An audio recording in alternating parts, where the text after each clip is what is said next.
gospel, or if they gave the fans everything they wanted. That's not what we're talking about. We're talking about these movies as they stand alone, on their own. Masterpiece of filmmaking. We're looking today at Revenge of the Sith.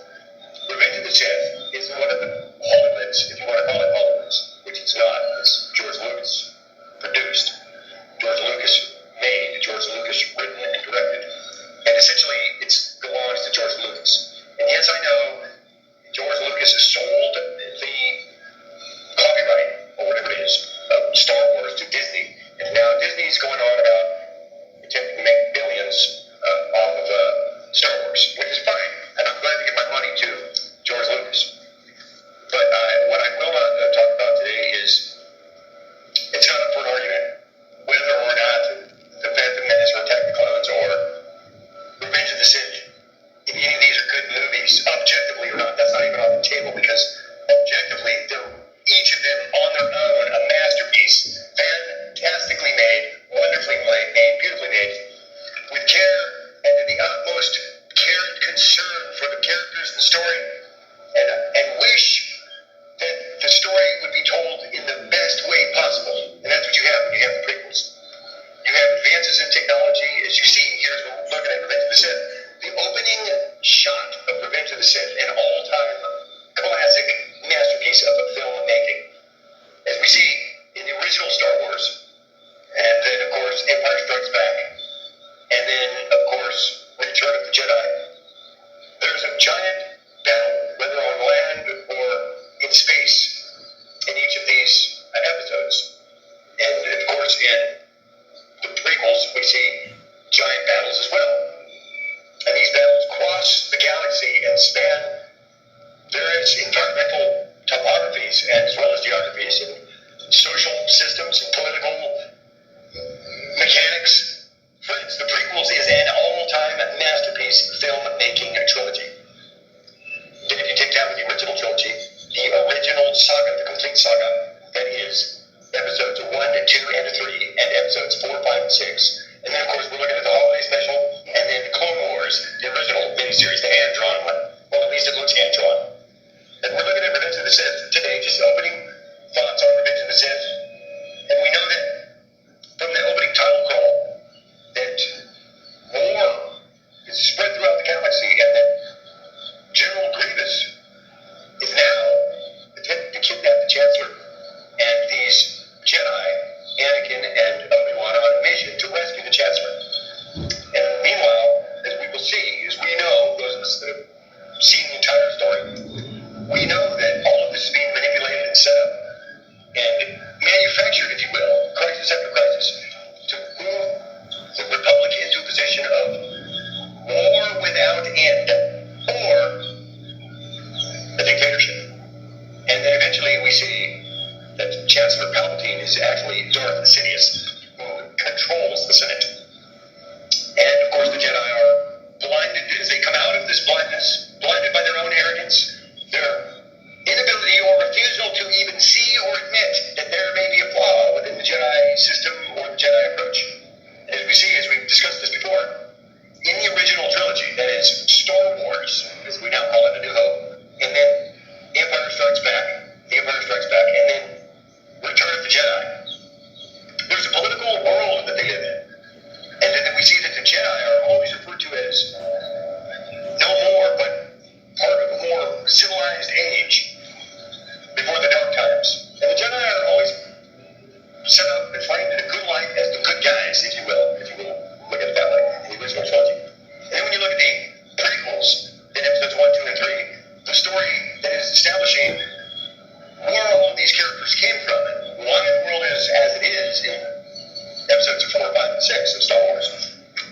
We see that politics, greed, jealousy, hopes, fears, mistrust, all of this leads to the downfall of Anakin Skywalker, and this is supported in fact by the Jedi, who we see now in the prequels are the bad guys, so to speak, in one way, it's according to one way of looking at it. And you'll find that many of the truths we hold, many of the things we hold to be true, are true from a certain point of view.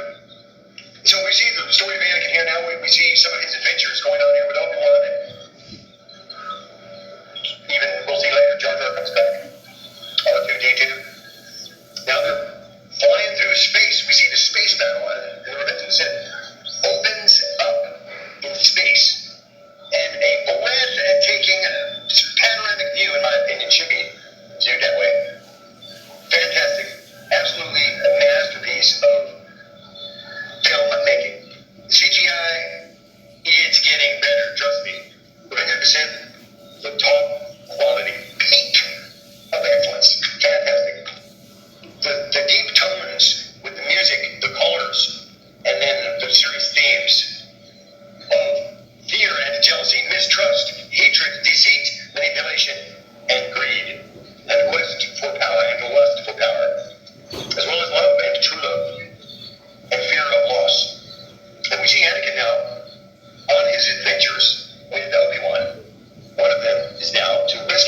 senators.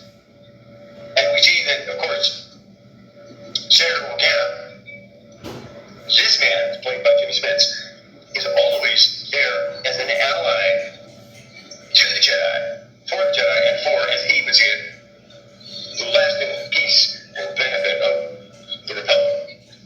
There are many points of view, as the opening title call states. There are heroes on both sides. This is George Lucas telling us the world in which we're about to be immersed. Star Wars is that evil is everywhere, and there are heroes on both sides.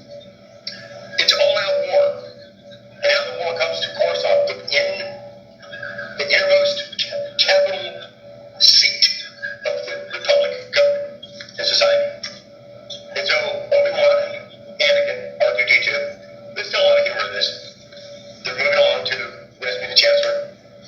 Now they might have ships receiving clones, of course, using their skills and their abilities. They were trained to be warriors, clones raised in test tubes, so to speak, for the sole purpose of following orders and advancing the will and wishes of those that are orchestrating the war. And we'll on this later, but in the meantime, it's a mystery to the Jedi still how these clones came about, how they came to be. And we saw in episode 2 where Obi-Wan went to Camino to investigate these events. And then we were introduced to, of course, Jango Fett. And then now we are still involved in this story. And everything connects. Everything is part of a greater arc. In one arc we see Jango Fett and Boba Fett. In one arc we see, as we will see, C-3PO and R2-D2 as they solidify their friendship. And for the audience, as we know, how did they become close traveling partners in such a humorous duo? C-3PO and R2-D2. And then, of course, Padme Amidala, who is at this point a senator, secretly married to Anakin, as we will see this romance, this relationship continuing. It will be revealed the secrets that they are keeping from their world that they live in, their society, as well as from the Jedi. And we'll see the manipulations of and the tests provided by and get set up by the Chancellor Palpatine, to manipulate Anakin towards becoming a Sith, towards practicing the dark side of the Force and using the dark side of the Force. So we're looking at the Revenge of the Sith again, and we'll take this up a little bit on the next one because we're out of time today.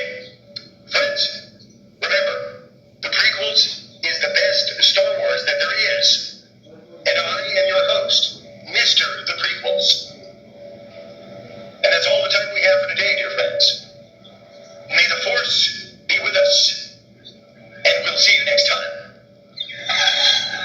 Have a discussion about the Phantom Menace. Let's have a discussion about the Phantom Menace. Let's have a discussion about the Phantom Menace. Let's have a discussion about the Phantom Menace. Let's have a discussion about the Phantom Menace. Let's have a discussion about the Phantom Menace. Let's have a discussion about the Phantom Menace. Have a discussion about the Phantom Menace. Let's have a discussion about the Phantom Menace. Let's have a discussion about the Phantom Menace. Let's have a discussion about the Phantom Menace. Let's have a discussion about the Phantom Menace. Let's have a discussion about the Phantom Menace. Let's have a discussion about the Phantom Menace. Let's have a discussion about the Phantom Menace. Let's have a discussion about the Phantom Menace. Let's have a discussion about the Phantom Menace.